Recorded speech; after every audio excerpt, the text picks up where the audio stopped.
Welcome to this new flight simulator update movie.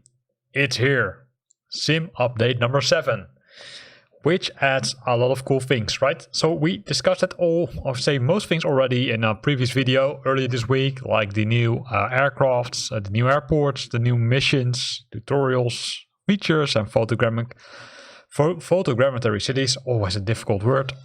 But other than that, there are some new things here, which we, I would say, spotted also on the, release list, or on the, chart which Asobo is sharing on a weekly basis what they're working on. So first of all, if we look at the stability thing, they fixed crashes across the title. They fixed the sim being stuck when loading the world data, and they improved multiplayer plane trajectory, accuracy, and stability. And the first implementation of DirectX 12 is there.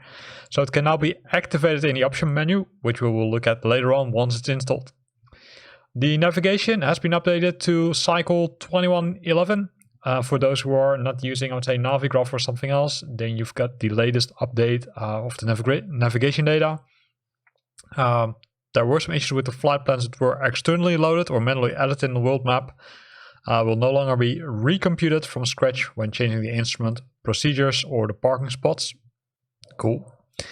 And the artificial controls for ATC will no longer automatically send the updated flight plan from the aircraft instrument whenever a change is made. That's also a change. Or a fix probably. Then we've got the weather. The weather has improved, right? So the meter ingestion into the live weather has improved. You can now consult real airport meters during the flight from weather panel. So that will be cool. I want to have a look at it. And they updated the WPR file versioning of the weather preset edition. Now handles both coverage and density for cloud layers.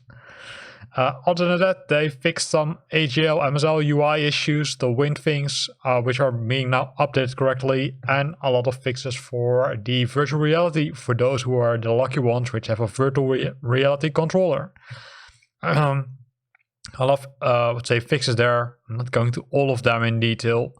Accessibility has now also been, received some updates for people who are, deaf or single ear. And the option to adjust the background contrast in HUD has been added. Looking at the other things, activities, new spotlight events have been added, which is cool, which is, the FA-18 Super Hornet landing at MCAS Miramar, and there's a 4 hours of existing flight time and a non-discovery flight, free flight, landing challenges, boost trips, etc. Are now being added as activities, which replaces the discovery flight shortcut. The G effect and the G suit preferences are changed. Some new assistances have been added, and some fixed issues for the boost trips in Germany, but also in generic as it looks like. And the takeoff airlining flight control could not be completed with the keyboard only. Not faced that issue because I'm playing with a joystick, but probably some other people faced it. Then there are a lot of fixes for the airplanes. They fixed a bug with water rudders. They made ITT simulation engine specific on multi-engine turboprops, modular fuel systems. They added TACAN related inputs. They added SimVar that shows the effective flaps handle position when some logic make it different than the physical position. SimVar is mostly used by external tools, right? Other than that, audio has been fixed. Added passenger ambience cabin in airliners. Want to know what that is? MCU support and waypoint insertion in a lag page for the 747 and 787. The 787 specifically also got some fixes. MCU has all its buttons highlighted on hover. They fixed the hub projection, and the flight plan display now has corrected color. Some of us probably are not using the default add-on or the default cockpit, so be aware of that you need to use the default cockpit for this. 747 nav aids are being fixed and colored correctly. The A320 also got some issues, or some fixes I should say, both for the autopilot but also for the auto brakes, and there was an issue where you couldn't start the engine. Cessna, several issues, including issues where you couldn't push the button for lights not to change the state. and the fixed ITT alarm is ringing continuously and displayed on the PFD while IT graph and numbers are green. GMB correct. Lights in the airframe and the Cessna 208B Grand Caravan, some small corrections based on texture and the fuel flow control. Beechcraft, also some changes, but minor throttle animation, and the 172 pushback service was removed from the floats version. They are TBM 730. Some warnings when the parking brake was set could not be silenced, and the extra 330LT removed some electric circuits. On the world update, several updates, including some specific updates like for Toronto and for KLFB. They fixed some issues with the wind turbine lights, something not displayed at the right altitude. Water mask has been adjusted. The UI has some fixes for both the HUD and the mouse clicks, which don't work on external windows. So all kind of cool things. Marketplace, nice one. Dedicated or accessible from a dedicated widget in the main menu. So let's see how that looks like in a few minutes. And there were some specific peripheral devices which were fixed. And of course a lot of fixes for the SDK, which we don't go through yet. Known issues. Some issues if you're using the glass cockpit remains off when starting from cold and dark with the velocity. So that looks like to be fixed in a future update. High temperature spikes happen above 44,000 feet. Save custom weather presets. It's not operational yet. And there is an issue with the track IR, which sometimes stops, and press F12 to reset. And some known issues with the VFR functionality. So let's switch over to Flight Simulator. So here we go, right? So here you can see Flight Simulator. Once you install the update via the Microsoft Store or the Xbox app, you will need to install an additional 33.4 gigabyte. So let's press update, and then I will pause the video, and of course I will continue with this video once the update has been installed. And we're back. After a while of downloading, we've got all the new bits. You can see the MCAS Miramar here, which is the F-18 Hornet, which you can do. You can see that I would say the scores are not that high yet. So if you want to be number one, then probably this is the time to try it out. If we go to the flight training, you need to scroll to the bottom, because on the bottom there are two new flight training sections, the bush trip and the IFR navigation. Both of them contain 7 new training. So if we look at the bush pilot one, there are takeoffs both for landing and takeoff on both water and land. There are the updrafts, the downdrafts, and the bush flying test. And the other one which is new is the IFR navigation, which also exists out of 7 new trainings. So ILS approaches, NDB, VR, basic, speed control. So all kind of cool things, especially if you're new to Flight Simulator. This is definitely something which you want to visit. Of course, if you did the basic trainings. So that's cool. So going to the activities, there's the discovery flights. In the discovery flight section, there is a new miscellaneous session where the 6 new discovery flights are being displayed, which are added as part of Sim Update number 7. Mount Cook, Singapore, Freiburg and Black Forest, Helsinki, Mecca and the Monument Valley. So all kind of cool stuff here. Landing challenges, it says new here, but I'm not sure if they are really new, because based on what I saw was that they are tagged as new, but not really new. And we've got the bush trips, and I was looking here to find out new ones, but to be honest I'm not sure if there are really new ones, because I think all of them were already part of the tool, and as you can see I didn't complete any of them yet. Then when scrolling more to the right, you see the buy and download for the Reno Air Races. Reno Air Races is a paid add-on, right? You don't get it for free. There are multiple versions. I would say a cheaper version where you only get a limited set of airplanes. And I would say the full bucket where you pay a little bit more, I think it's 2 or 3 times the price which you pay for the, I'd say limited version. And you've got the custom content. The custom content, it's say content which is being installed, locally installed, which is not bought via the marketplace. New content is available for purchase in the marketplace. Previously purchased content can be downloaded from the content manager. So it looks like that they're making some changes here. So that's cool to see. So we've got 2 new updates. You can see that one of them are filled, so that's already good. So let's go to the content manager, which you can visit via the profile. Right, you've got the content manager, and inside the content manager you can see if you've got updates available. The not installed are the ones which are not installed, including community add-ons, and you can see the CRG received another update. And you've got the other pieces which will update the existing scenery. So the standard scenery, also some aircrafts like the Junkers also received an update, as it looks like. The world updates, and of course the Garmin G1000 NXI, which also received an update and is now version, I think it's 0.91 if I'm correct. You can install them by pressing select all and then install, but I won't do it because it will, I'd say, not continuously, but it will, I would say, freeze Flight Simulator when installing these content pieces. One of the other things I discovered is in the general options section. If you go to the graphics section, there's now a DirectX setting, and you can change it to DirectX 12 beta. If you press apply now, you need to restart Flight Simulator because this requires a reboot of the flight sim itself.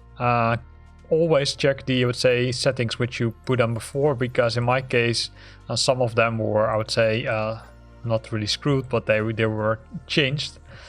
So I needed to go to them again. So be aware of that you might want to change these settings. Other than that, there are a lot of settings, of course, which you can do here. There are a lot of tutorials found on the internet how to configure them, I would say, most optimal. What I do recommend you to do is make screenshots, because if you're installing, for example, graphic driver updates, these settings might be reset to default again. And I would say that's not what you want, of course. So let me change it while we speak. Set to high, apply and save. I'm always setting it to custom. And you can see that it warns you, right? You need to restart Flight Simulator after you made the changes. Other things, I don't think that these things have changed massively. I'm using the modern flight model. The data also not really changed. It's always good to check after an update if the photogrammetry is enabled, because in some scenarios I've seen that it's being disabled. Also check the, I would say, the aviation traffic and the airport live and the land and sea traffic to make sure that it still is correct. So that's cool. So here ends this first impression of Flight Simulator 2020 Sim Update number 7. For those who want to use the Reno Air Races, go to the marketplace and then buy it. Right, it's looks like it's, I would say, cheap because it's 29. What is it? This is, I would say, a limited class. Does not include access to Reno Air Races. Oh, that's sneaky. You need to be aware of that. This is the unlimited class, so you need to buy this one. But you can see it's now with 70% discount. So they're almost giving it away for free. So let's go back, and here you find the Reno Air Race. And normal it says, what? Can't imagine. Did you see that price? I can't almost imagine that that's true. Right, let me check again. It says here 419 euros and 99 cents normally. Yeah. I can't imagine that this is correct, to be honest. I would be really surprised if they would ask this for a game. But maybe it's correct. I'm doubting. I'd say, so you can buy either the full collection, which includes the Reno Air Races plus, let me check. It contains all the Reno Air Races, and it contains the expansion pack, the quick match time trial, 4 class of racing, and the 4 class pack contains 40 aircrafts, and that's now 60 euros. You can see you can also buy these aircrafts, let's say, it looks like that you can buy aircrafts also individually. Yeah, Okay. But again, I can't imagine that's 499. That I would say would be a ridiculous, I'd say, price. I wouldn't pay for it. And then you've got the unlimited class, which adds again more aircrafts to the Reno Air Races. In total, 1, 2, well, a lot. All these P51s and F51s. Keep in mind that this one doesn't include the access to the Air Races expansion pack, right? That needs to be bought separately. You've got also the expansion pack itself, which is 19 euros, as I can see, and that contains only 4 aircraft. So keep that in mind, that if you are planning to buy this, that you're buying the correct version of the Reno Air Races, because it looks like that they're offering it in 3 versions. It's the full collection, it's the unlimited class, and it's the expansion pack. So be aware of that. Other than that, there are no free updates, but they have added several paid updates, as you can see. So you can also buy these aircraft separately for 10 euros, which I think is then cheap. So all kind of cool stuff being added to Flight Simulator. Some of them are completely free, but some of them are paid. And while we're talking, I forgot to show you something really important. And that's of course the new aircrafts, because they added more aircrafts to Flight Simulator 2020. Almost forgot it. Here we've got the Boeing, the FA-18 Hornet. It comes with 3 liveries. The default one, the Xbox Aviator, and the Aviators Club livery. Then we've got, I'd say, some other aircraft. So we go to the aircraft selection, and then we need to search correctly, because we can scroll over it very fast. The Aviat Pit Special, and this one is also new. It comes with a lot of liveries. In total, what is it? 7 plus 2 is 9. So also the Xbox and the Aviators one, and some other custom liveries. So that's cool. We've got the 2S, which was already part of Flight Simulator, if I'm correct. So scrolling down, the Cup Crafters, NX Cup. Also there with 3 liveries, the default one and the Xbox and Aviator Club one. Continuing down the list, let's see if we can spot some new aircrafts. The Grumman 9, but I'm not sure if this is, because I also installed some custom liveries. This is not a Flight Simulator airplane, or at least it's not officially coming from Asobo, I think. The Pilatus PC6, that's definitely one. Also comes with 3 liveries. Not the Xbox and not the, let's say, Flight Simulator add-on. And that one is available in a few versions, as it looks like. They will have it as a normal airplane. And then we've got the one with, I thought it was skiing or skis or something. But yeah, here's the ski version. And here's the, I would say, water version. So 1, 2, 3, 4 versions of it.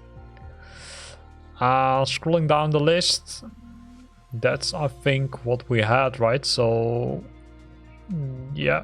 Oh no, of course, the most important one, the Velocity. The Velocity, cool thing. I'm really gonna try this one. It's available in standard, Aviators, and the Xbox Aviators Club. So those were the aircrafts. I think it was one of the most important points. I almost forgot to add it, but luckily I found out in time. So here ends this video. I hope you liked it. If you liked it, then consider to use the like button. If you've got questions or comments, then feel free to post them in the comment box below.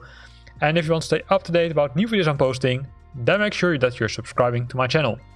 Thanks for watching, and see you next time.